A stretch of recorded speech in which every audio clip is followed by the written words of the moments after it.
Hello everyone, মাই lifestyle ব্লগে আপনাদের সবাইকে স্বাগত। আমি প্রিয়া এসছি আজ আপনাদের সাথে মেথি চিকেন রেসিপি শেয়ার করব বলে। আমি এখানে চিকেনটাকে ম্যারিনেট করে নিয়েছি। এখানে আমি চিকেনটাকে হলুদের গুঁড়ো, লবণ, কাঁচা লঙ্কা পেস্ট, আদা রসুন পেস্ট, তার সাথে টক দই দিয়ে ম্যারিনেট করে রেখেছি। এবার এটা কিছুক্ষণের জন্য ম্যারিনেট করে রাখা থাকবে, আধা ঘন্টার মতো। তো কিছুক্ষণ পরে ফিরে আসছি।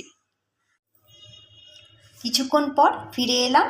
মেথি চিকেন বানানোর জন্য যেটা সবচেয়ে গুরুত্বপূর্ণ সেটা হলো মেথি শাক। মেথি শাক থেকে মেথি পাতা ছাড়িয়ে এই মেথি শাকটাকে ঠান্ডা জলে ভিজিয়ে রেখেছি। কড়াইতে দিয়ে দেওয়া হয়েছে তেল আর দিয়ে দেওয়া হয়েছে গোটা গরম মশলা ফোড়ন। দিয়ে দেওয়া হলো আদা রসুন কুচি। এবার এই আদা রসুন কুচিটাকে ভালোভাবে একটু নাড়াচাড়া করে নিতে হবে। আদা রসুনটা একটু ভাজা ভাজা হয়ে আসার পর দিয়ে দেওয়া হলো এর মধ্যে পেঁয়াজ কুচি। এবারে পেঁয়াজটা ভালোভাবে একটু ভাজা ভাজা করে নিতে হবে। দিয়ে দেওয়া হচ্ছে স্বাদ মতো লবণ। এইবারে দিয়ে দেওয়া হচ্ছে চিকেনটা, মানে ম্যারিনেট করা চিকেনটা। ম্যারিনেট করা চিকেনটা দিয়ে এবার ভালোভাবে একটু মিক্স করা হচ্ছে। চিকেনটা একটু কুক হয়ে আসার পর দিয়ে দেওয়া হয়েছে এর মধ্যে একটু ধনের গুঁড়ো,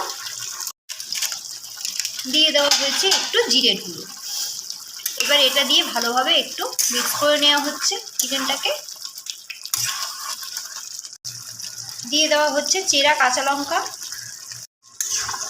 এবার কাঁচা লঙ্কা দিয়ে ভালোভাবে একটু মিক্স করে নেওয়া হচ্ছে। চিকেনটা অনেকটাই সেদ্ধ হয়ে এসছে আর কালারটাও কিন্তু খুব সুন্দর বেরিয়েছে। দিয়ে দেওয়া হচ্ছে এবার এর মধ্যে একটু জল। এবার চিকেনটাকে একটু মিক্স করে নিয়ে এবার এটা ঢাকা দিয়ে দিতে হবে। এখানে মেথি শাকগুলোকে আমি যে জলে ভিজিয়ে রেখেছিলাম ওখান থেকে তুলে আমি আলাদা করে নিয়েছি আর একটু কেটে নিয়েছি। আলাদা একটা প্যানে দিয়ে দেওয়া হলো মাখন। এবার দিয়ে দেওয়া হলো মেথি শাকগুলো। এইবারে মেথি শাকটা একটু ভাজা করে নিতে হবে, খুব বেশি একটা নয়। এবার মেথি শাকটাকে দিয়ে দেওয়া হলো চিকেনের মধ্যে। এবার মেথি শাকটা দিয়ে ভালোভাবে চিকেনটার মধ্যে মিক্স করে নিতে হবে।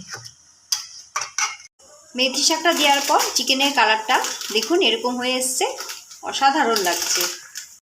দিয়ে দেওয়া হচ্ছে এর ওপর থেকে একটু কসুরি মেথি। এবার আরেকটু মিক্স করে নিতে হবে। এবার এটা কড়াই থেকে নামিয়ে নিতে হবে। তৈরি হয়ে গেছে মেথি চিকেন। আপনাদের আজকের এই মেথি চিকেন রেসিপিটা কেমন লাগলো অবশ্যই জানাবেন, আর বাড়িতে অবশ্যই ট্রাই করে বলবেন কেমন হলো। এখানে একদম সিম্পলভাবে মেথি চিকেন দেখানো হয়েছে, অবশ্যই বাড়িতে বানিয়ে বলবেন।